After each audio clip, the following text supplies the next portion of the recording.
एक शीतल आरती होती है।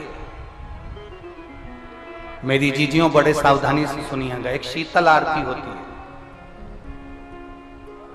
कभी अगर तुम्हारे जीवन में अगर कभी तुमको ऐसा लगे कि रोग बड़ा भारी हो चुका है और बहुत भारी रोग मुझे घेरता जा रहा है, या डॉक्टर को दिखाने जा रहे हो और तुम्हें ऐसा लग रहा है कि डॉक्टर कोई बड़ी बीमारी बताएगा, तो उस समय पर शीतल आरती का प्रयोग करें।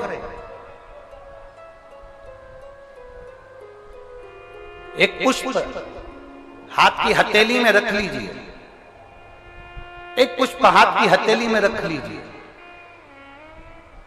और यहां तक शास्त्र कहता है अगर हो सके तो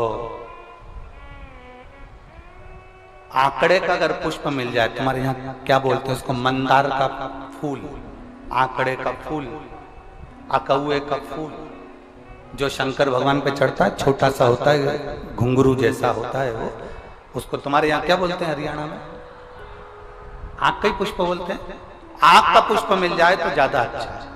अब उसमें चाहे सफेद हो, चाहे नीला हो, चाहे गुलाबी हो, जैसा भी हो, हाथ में रखने के बाद हाथ में एक लोटा जल, भगवान शंकर के शिवालय में जब आप प्रवेश करें और प्रवेश करते समय भगवान के सम्मुख में, जब भगवान शंकर के साक्षी में जब पहुंचे, आपके सामने पूजन में कोई भी सामग्री नहीं है, आपके पास में न दिया है, न बाती है, न गर्भवती है, न चंदन है, न कपूर है, न कोई सामग्री है, केवल एक आंख का पुष्प और एक लोटा जल आपके पास में है। शिवालय में पहुंचकर शीतल आरती का प्रयोग करो।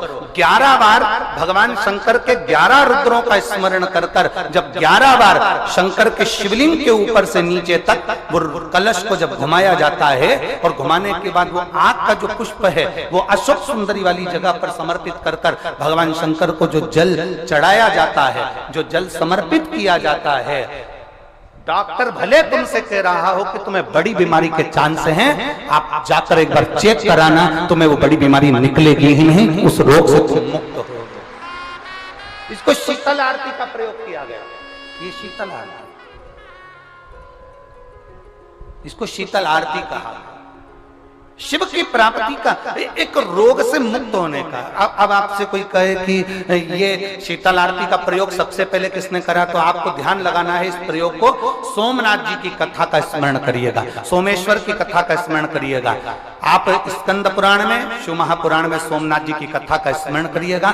चंद्रदेव को काया का रोग हो गया, रोग इतना भारी था, चंद्र समझ नहीं पा रहे थे मैं करूं क्या। जब देव ऋषि नारद के पास पहुंच गए, नारद जी ने कहा एक पार्थिव शिवलिंग का निर्माण करो, बालू के शिवलिंग का निर्माण करो, और समुद्र का ही जल भगवान शंकर को उनके आनंद से आरती कर कर उनको चढ़ाने का प्रयास करो। और शिव ने ऐसी कृपा कर दी कि चंद्र के पास आकर भगवान शंकर ने कह दिया, चंद्र मैं तुझे वर देता हूं, तेरा काया का रोग समाप्त होगा, ये मेरा वर है, क्योंकि तूने मेरे शीतल आरती का प्रयोग किया। मित्रों, पूज्य गुरु जी का ये उपाय अगर आपको अच्छा लगा हो तो वीडियो को लाइक करें, शेयर करें, कमेंट करें, और चैनल पर पहली बार आए तो चैनल को सब्सक्राइब करने के बाद बेल आइकन दबा दें, ताकि आने वाली वीडियो के नोटिफिकेशन आपको तुरंत मिल जाए। वीडियो देखने के लिए धन्यवाद।